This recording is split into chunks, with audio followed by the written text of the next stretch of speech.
E é o Salmo 139. Nós cantamos esse hino. Nós cantamos ele muitas vezes. Fica quieto. Aí. E nós vamos expor todo o texto nessa noite aqui. Todo ele. Os 24 versos aqui, que aqui está. Amém? Você encontrou aí? Vamos lá. Senhor, ó Senhor, Tu me sondas e me conheces. Tu conheces o meu assentar e o meu levantar. De longe entendes o meu pensamento. Esquadrinhas o meu andar e o meu deitar. Conhece todos os meus caminhos. Sem que haja uma palavra na minha língua, ó Senhor, Tu conheces. Tu me cercastes em volta, puseste sobre mim a Tua mão. Tal conhecimento é maravilhoso demais para mim, elevado demais para que possa atingir.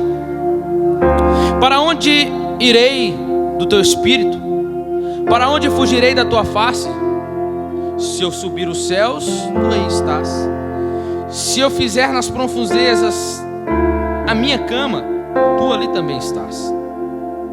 Se tomar as asas da alva, se habitar nas extremidades do mar, ainda ali a Tua mão me guiará, e a Tua destra me susterá.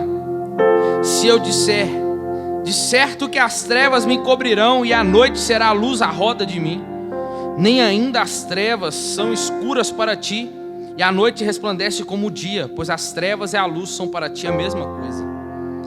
Pois criastes o meu interior, entreteste-me no ventre da minha mãe. Eu Te louvo porque de um modo terrível e maravilhoso eu fui formado. Maravilhosas são as Tuas obras, e a minha alma o sabe muito bem. Os meus ossos não Te foram encobertos, quando no oculto fui formado, quando fui entretecido nas profundezas da terra. Os Teus olhos viram o meu corpo ainda informe. Todos os dias que foram ordenados para mim, no Teu livro foram escritos quando nenhum deles havia ainda. Quão preciosos me são, ó Deus, os Teus pensamentos, quão vasta é a soma deles. Se os contasse, seriam em maior número do que a areia. Quando acordo, ainda estou contigo. Se tão somente matasses o ímpio. Opa, aí aqui já muda a figura do salmo, né? Se tão somente matasses o ímpio, ó Deus, apartai-vos de mim, homens de sangue. Eles falam contra Ti com intenção maligna. Os Teus inimigos tomam o Teu nome em vão. Não odeio eu, ó Senhor, e abomino aqueles que levantam contra Ti? Odeio-os com ódio completo, tenho-os por inimigos. Sonda-me, ó Deus, e conhece o meu coração. Prova-me e conhece os meus pensamentos, e vê se há em mim algum caminho mau, e guia-me pelo caminho eterno. Glória a Deus. Pai, em nome de Jesus, que o Senhor nos conceda sabedoria nessa noite, na exposição da Tua palavra. Fale aos corações dos meus irmãos. Pai, não aquilo que queremos ouvir, mas aquilo que precisamos ouvir da parte do Senhor é a Tua igreja, Deus. Nos traz a iluminação da Tua palavra nesta noite através do Teu Espírito, em nome de Jesus. Amém. E o título da minha mensagem hoje para vocês é sobre o conhecimento de Deus. Apareceu aí o fly? O conhecimento de Deus. Este salmo, ele é conhecido como a coroa de todos os salmos da Bíblia. Ele é um dos mais belos do saltério. E ele representa um salmo de confiança. Mas talvez passe a ser melhor entendido como uma oração pessoal do salmista. Quem escreve é o salmista Davi. Ele escreve. O salmista Davi está profundamente impressionado com os atributos de Deus. Atributos são as qualidades de Deus. Atributos que Deus tem, são atributos comunicáveis e atributos incomunicáveis. Atributos comunicáveis são atributos que o homem pode ter: bondade, amor, fidelidade, entre outros. Mas atributos incomunicáveis de Deus, que o homem não pode ter: onipresença, onisciência, onipotência, imutabilidade, nós não podemos ter. Isso são as qualidades de Deus. Então, o salmista ele está profundamente impressionado com os atributos de Deus, que são as qualidades de Deus, que aqui é expresso no Salmo 139. Nós vamos encontrar aqui a onisciência de Deus. Nós vamos encontrar a onipresença de Deus e a onipotência, que é sobre a sua criação. Ele apresenta isso não de um Deus longe, mas como Ele mesmo experimentou na sua vida. Davi não está apresentando de um Deus que é longe, mas ele está querendo dizer, como a oração dele é pessoal, ele está querendo dizer que sobre o que ele mesmo experimentou na sua vida. Quando falamos de conhecimento de Deus, também falamos do conhecimento que Ele tem de nós, e nós temos dele. Pois precisamos conhecer a Deus para melhor entendermos a nós mesmos. Não tem como ser ao contrário, você se entender para depois conhecer Deus, não. Você só pode conhecer Deus, você pode entender você a partir do momento que você conhece a Deus, porque foi a partir dele que você foi gerado. Quando falamos de conhecimento de Deus, eu não falo aqui somente de conhecimento intelectual, ou podemos dizer de teologia. Teologia é Deus, logia, estudo, doutrina sobre estudo, sobre a pessoa de Deus. Sabemos de pessoas que conhecem até um pouco das Escrituras, mas mesmo conhecendo poucas Escrituras, elas não conhecem algumas coisas dela mesma. E não tendo conhecimento de si mesma, ela só demonstra que também não tem conhecimento de Deus. Exemplo: pessoas aparecem para nós e a gente diz para elas: abandone o seu pecado, largue o seu pecado. E elas dizem: mas pastor, eu conheço a palavra, eu já até conheço. São pessoas que falam a respeito de Deus. Só que o conhecimento de Deus é muito mais do que falar a respeito de Deus. É muito mais do que obter informações sobre Deus. Conhece até um pouco de Deus, mas ainda tem cegueiras que ainda precisam ser retiradas. E infelizmente tem pessoas dentro das nossas igrejas assim, que não conhecem Deus. Quando um hebreu dizia que conhecia a Deus, era totalmente diferente. Eles diziam assim: eu conheço Deus. Olha como que eles diziam isso. É como eles diziam assim: eu conheço a minha esposa. Ele está querendo dizer: eu sou intimamente ligado a ela, eu a amo intimamente. Então, quando nós dizemos que amamos a Deus, na mente do hebreu, isso é muito sério. E na nossa? Quando nós dizemos isso envolve intimidade, muito sério. Por isso que nós vamos ver em Salmos 25:14, que diz que a intimidade do Senhor é para os que o temem. E são para os que o temem, são essa intimidade. Talvez achamos que conhecemos Deus, mas do nosso jeito. Talvez pelo tempo de convertido, a gente diz: eu conheço Deus. Talvez pelo tempo de igreja, de ministério, nós dizemos: eu conheço Deus. Talvez pelas leituras das Escrituras Sagradas, por onde Deus se revela quem Ele é. Já li mais de 10 vezes a Bíblia, você talvez pode dizer. E talvez não conhecer Deus. Talvez orar 3 vezes ao dia, como Daniel orava, um meio de intimidade com Deus. E mesmo assim, talvez não conhecer Deus. Mas o que o salmista está dizendo aqui é sobre a falta de intimidade com Deus. O salmo ele não foi escrito por alguém que fugiria desse Deus se pudesse, ou fugiria dele como um pecador, mas por alguém que sabe que não pode escapar e não tem do que se queixar em relação a isso. Conhecimento de Deus.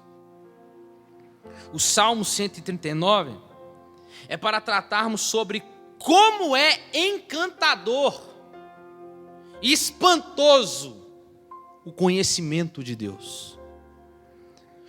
E quão necessário para a nossa saúde espiritual. A palavra conhecer aqui no Salmo 139 aparece cerca de 6 vezes. E esse verbo do hebraico conhecer é yadar. É a palavra-chave do texto.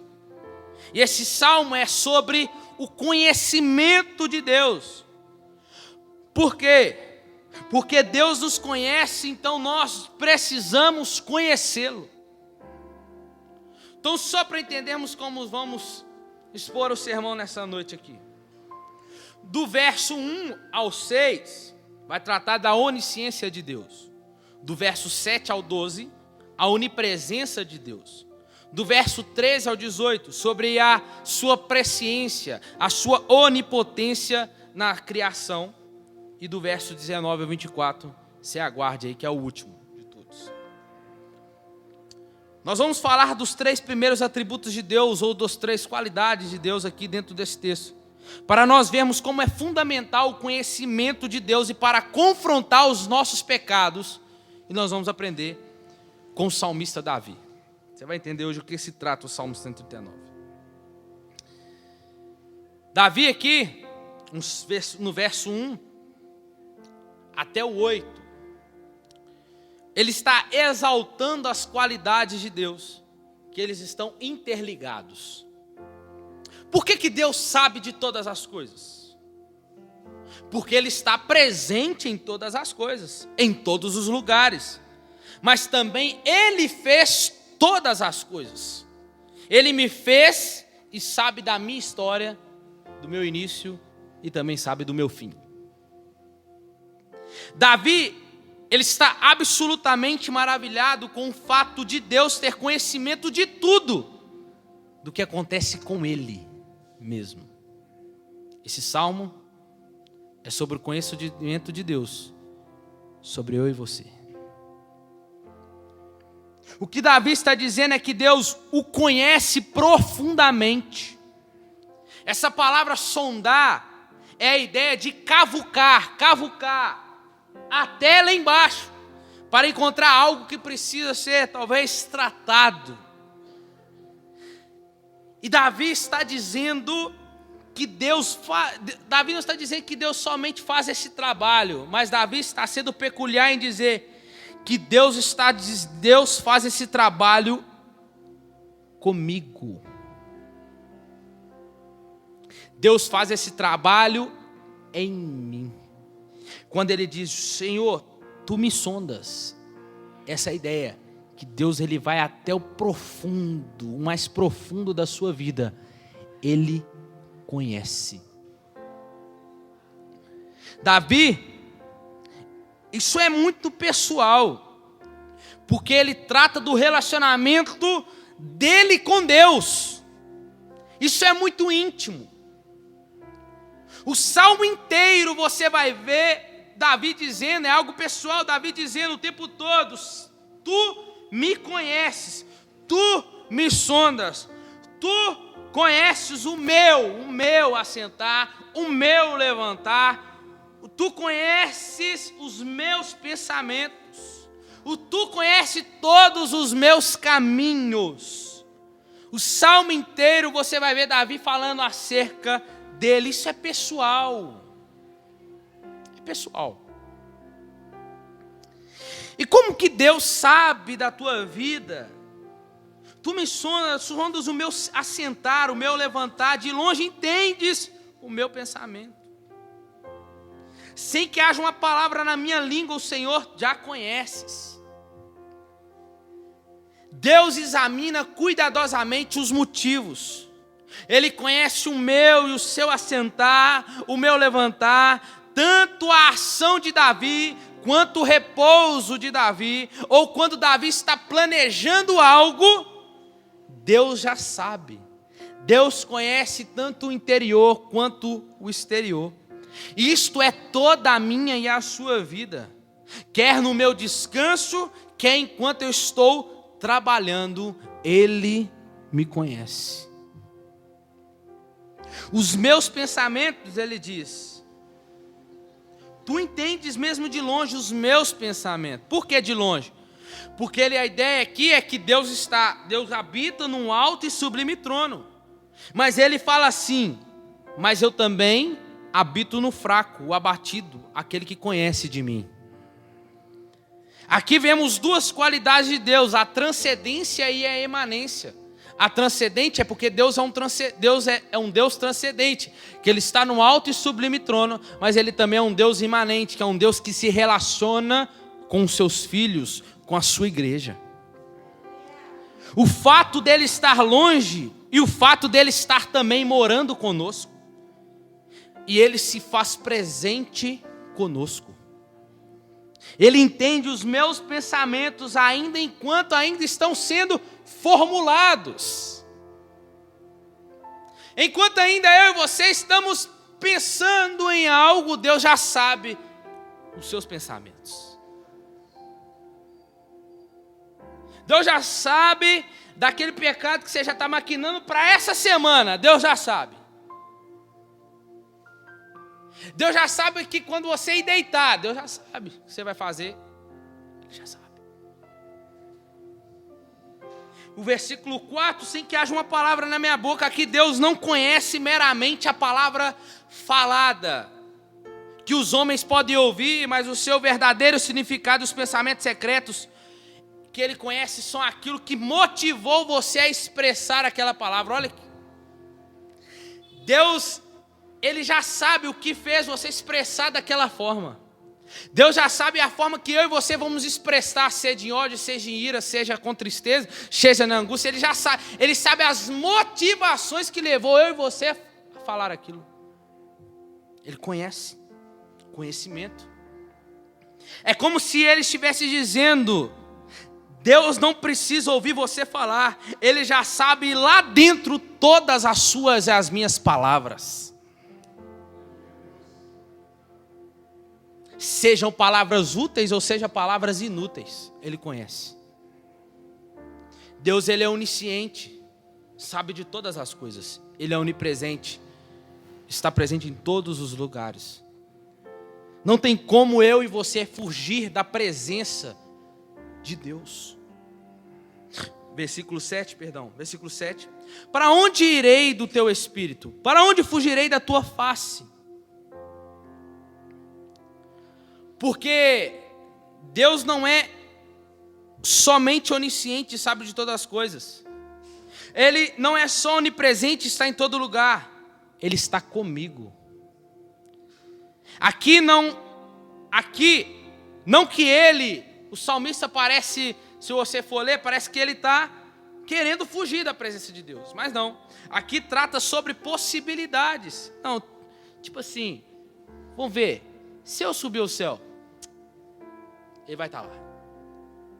Se eu descer ao mais profundo abismo, Ele também vai estar lá. Não tem como fugir da sua presença.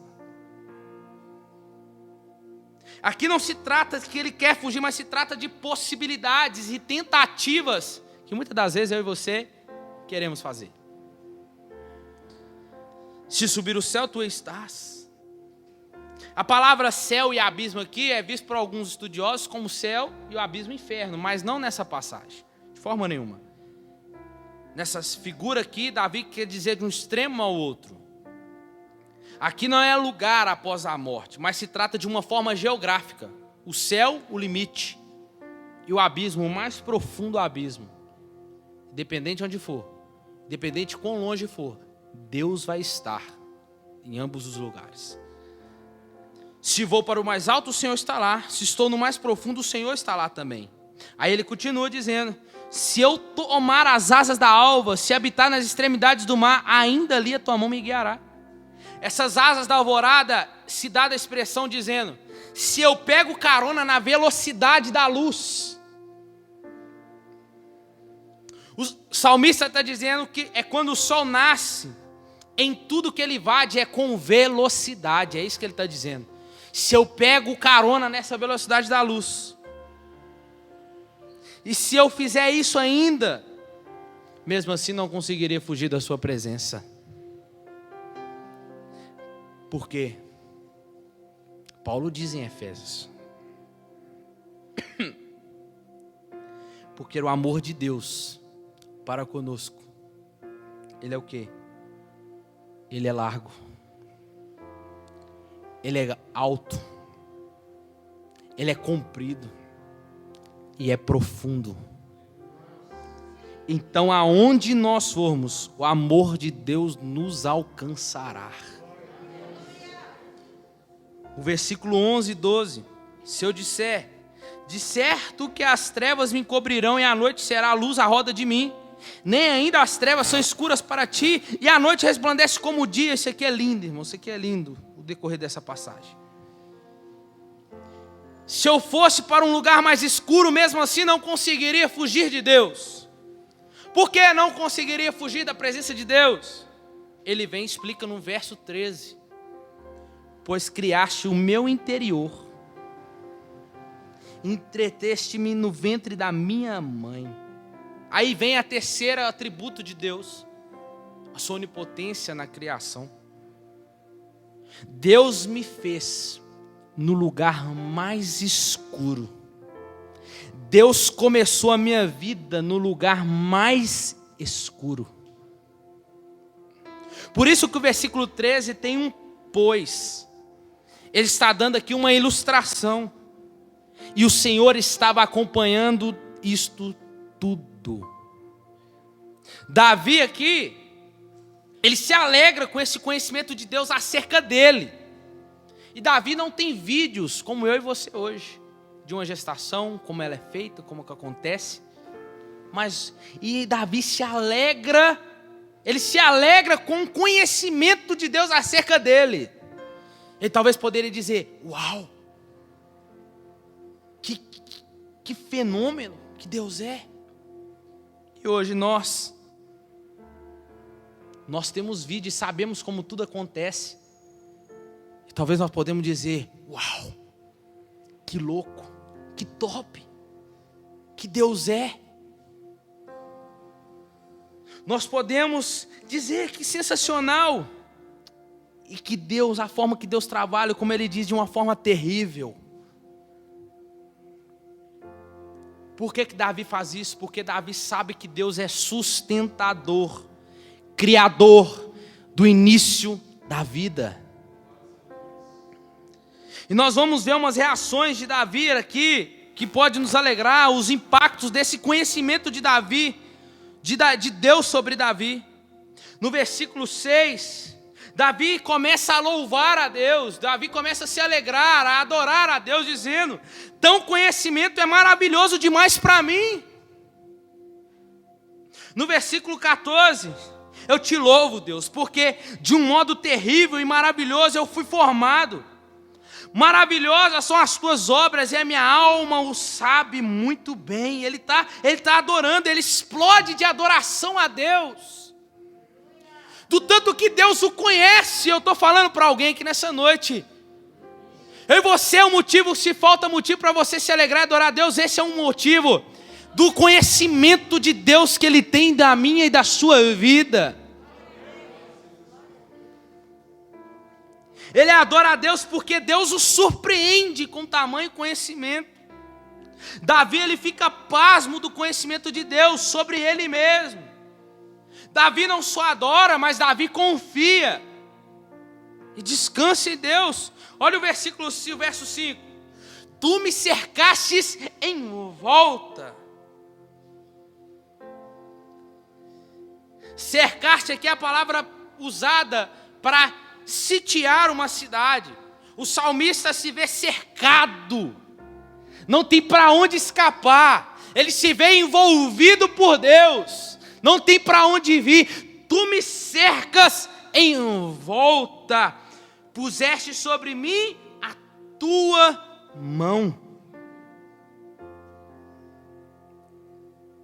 E o versículo 10, ele diz: ainda ali a tua mão me guiará e a tua destra me susterá. Deus não o deixa escapar, e Davi é grato por isso.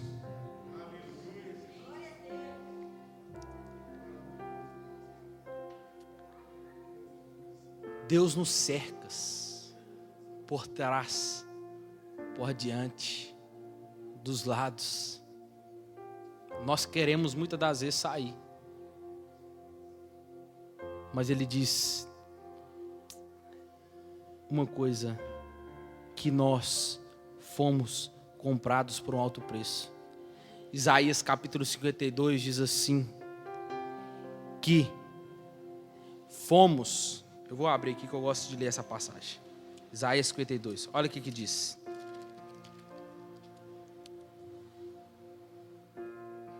pois assim diz o Senhor, versículo 3, por nada fostes vendidos, e sem dinheiro sereis resgatados. Deus não te vende e nem te troca, e muito menos deixará você escapar das mãos dele. Você pode até querer, e você pode até pensar que você foi, mas Hebreus 10:31 diz: horrenda coisa é cair na mão do Deus vivo. Você pode até querer ir, mas sabe que tudo pertence a Ele.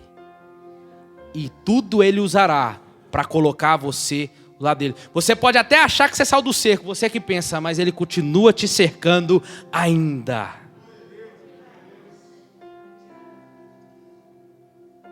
Agora, nós vamos encontrar aqui Vocês estão entendendo até aqui? Nós vamos encontrar aqui um detalhe, que é o verso 19. Davi, de uma forma tão estranha, ele inicia esse verso. E no decorrer dos versos, ele está falando sobre esse conhecimento de Deus e quão maravilhoso é esse conhecimento de Deus acerca dele. Mas agora ele diz: se tão somente matasses o ímpio, ó Deus. Apartai-vos de mim, homens de sangue, eles falam contra ti com intenção maligna, os teus inimigos tomam o teu nome em vão. Não odeio eu, ó Senhor. E abomina aquele que se levantam contra ti, odeio-os com ódio completo. Esses versos desfere aqui um tom de ira. Aqueles que desprezam, sobre aqueles que desprezam a Deus.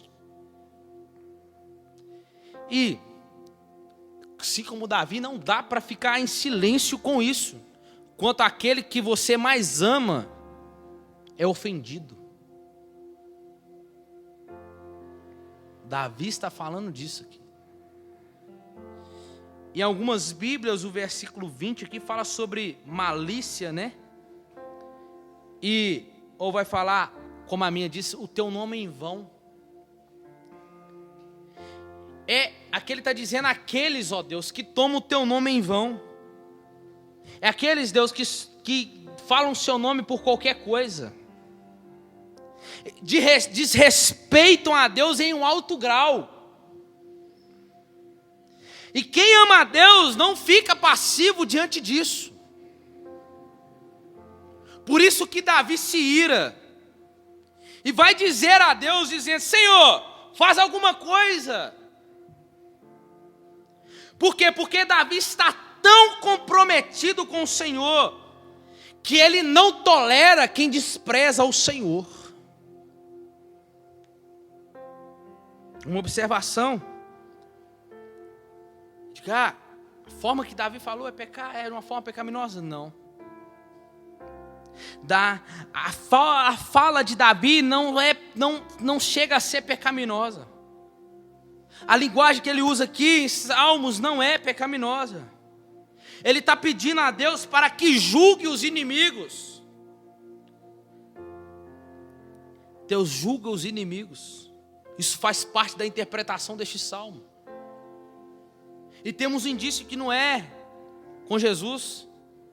Jesus, um homem sem pecado, cita em precatória, ele fala contra os fariseus da sua época, apontando que eles serão réu. A linguagem precatória se trata da carta de uma intimação para o réu.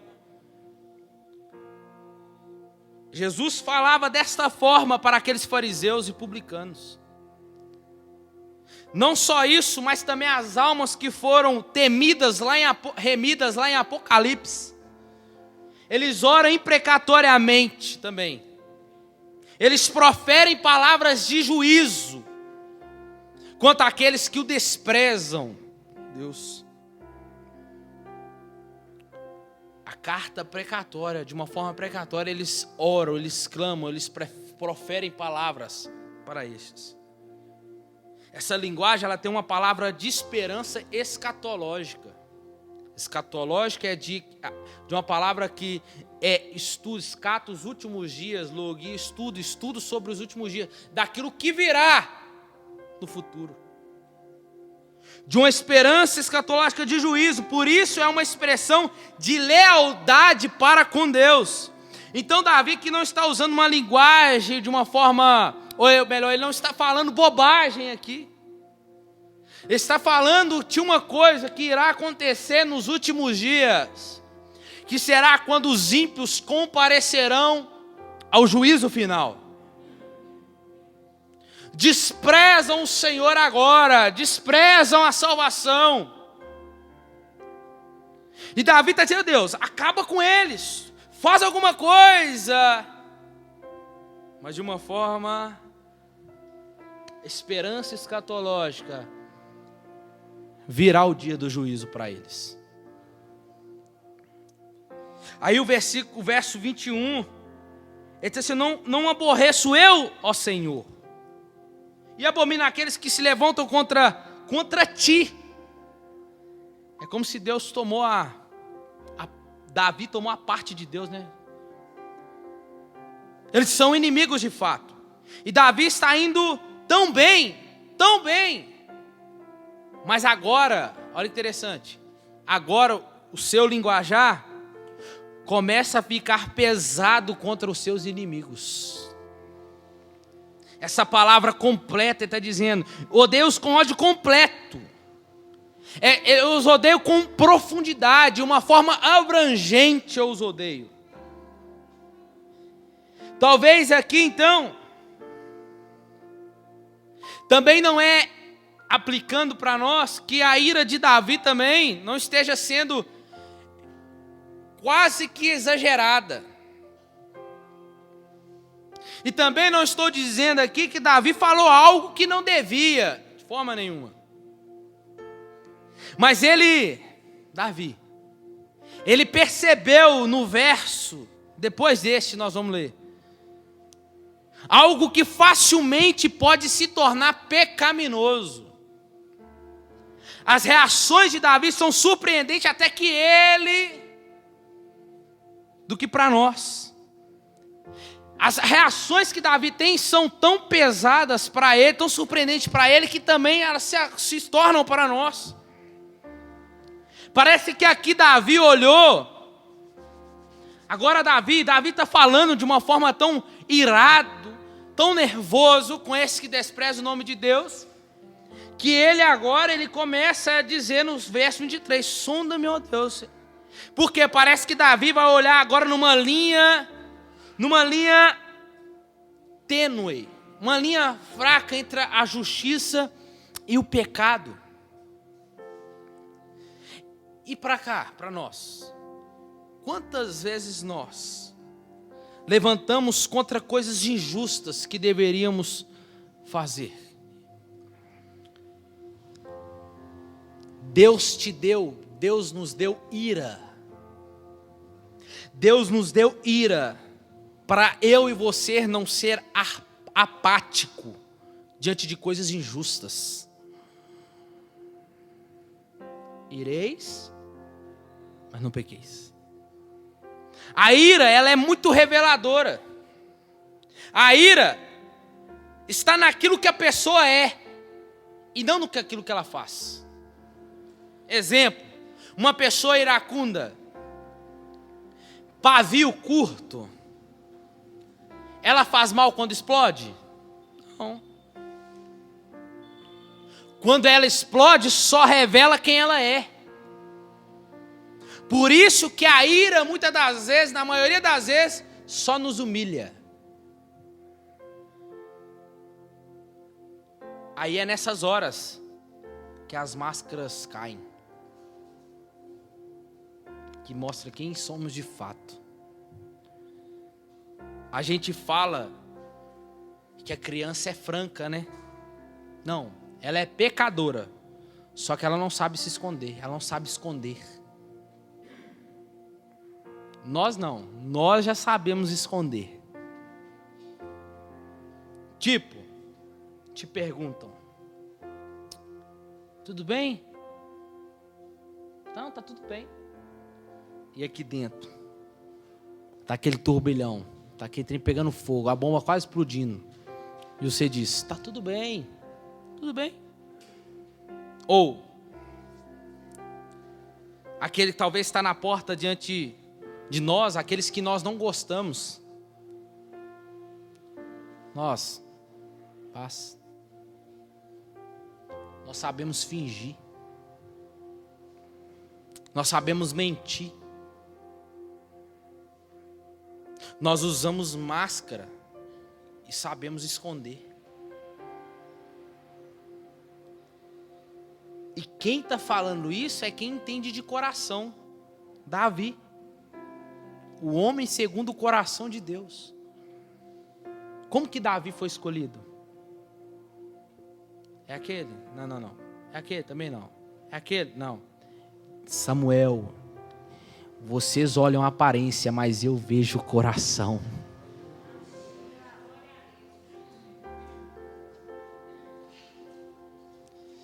Ele foi escolhido porque Deus viu o coração dele e os outros só tinham a aparência. Mas escuta.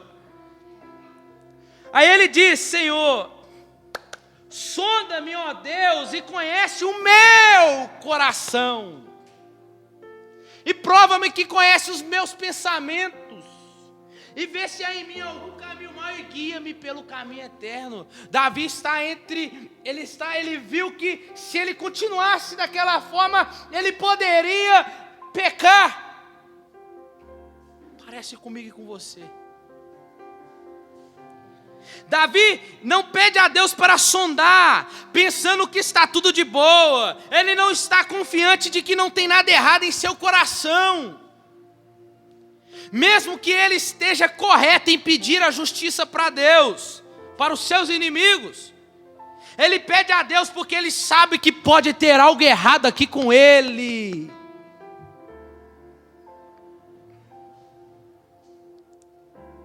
Ele diz... Ele não vetaria se vesse algum caminho mal. Ele está dizendo: Deus, vê se vem algum caminho mal. Porque ele sabe que se tiver algo em seu coração, pode estragar a sua intimidade com Deus. Então, sonda o meu coração, Deus. É por isso que ele tem a necessidade de pedir a Deus para tirar qualquer impureza que talvez ainda tenha lá dentro. E Davi, ele está consciente que pode errar. É como se ele estivesse falando: Deus, eu sei que tu me sondas, mas me sondas de novo. Incline a sua cabeça aí por um minuto. Repita essa oração a Deus. Diga para ele: Deus, eu sei que tu me sondas, mas me sondas de novo. Vê se há em mim algum caminho mau. Diga para ele: Deus, eu tô quase perto de pecar, mas sonda aqui, Deus, tira isso do meu coração. Tira isso do meu coração, Deus. Deus, sonda o nosso coração nessa noite, Senhor. Pai, tão maravilhosamente é o teu conhecimento sobre nós, Deus. Porque foi tu que nos criou, Pai. O Senhor conhece tanto o nosso interior quanto o nosso exterior. E o Senhor conhece o nosso coração, Pai.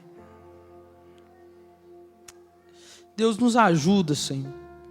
Eu sei que o Senhor ainda hoje continua sondando, mas sonda nessa noite aqui os corações da tua igreja, Deus.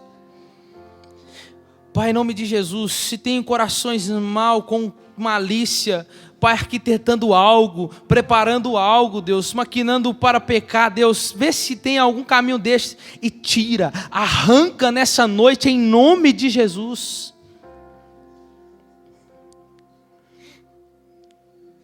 É o que nós queremos, Deus. Olha para mim. Tem momentos em nossas vidas que as verdades de Deus parecem que ganham novas cores em nossa vida. Tem momentos que as qualidades de Deus têm uma nova cara para nós. Tem dias que você fala assim: uou, Deus é fiel demais. Tem dia que você, Deus é tão grande, mas que Ele é tão maravilhoso.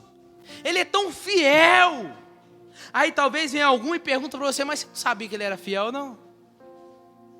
Você não sabia que Ele era fiel, não?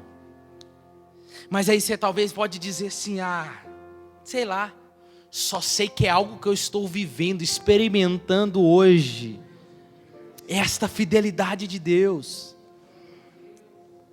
Senhor, sonda e me conhece. Sabe o que Davi está dizendo? Ele está pedindo que Deus prove e tire o mais impuro pecado que tiver dentro dele. Ele não confia na sua própria consciência. Tira, Deus.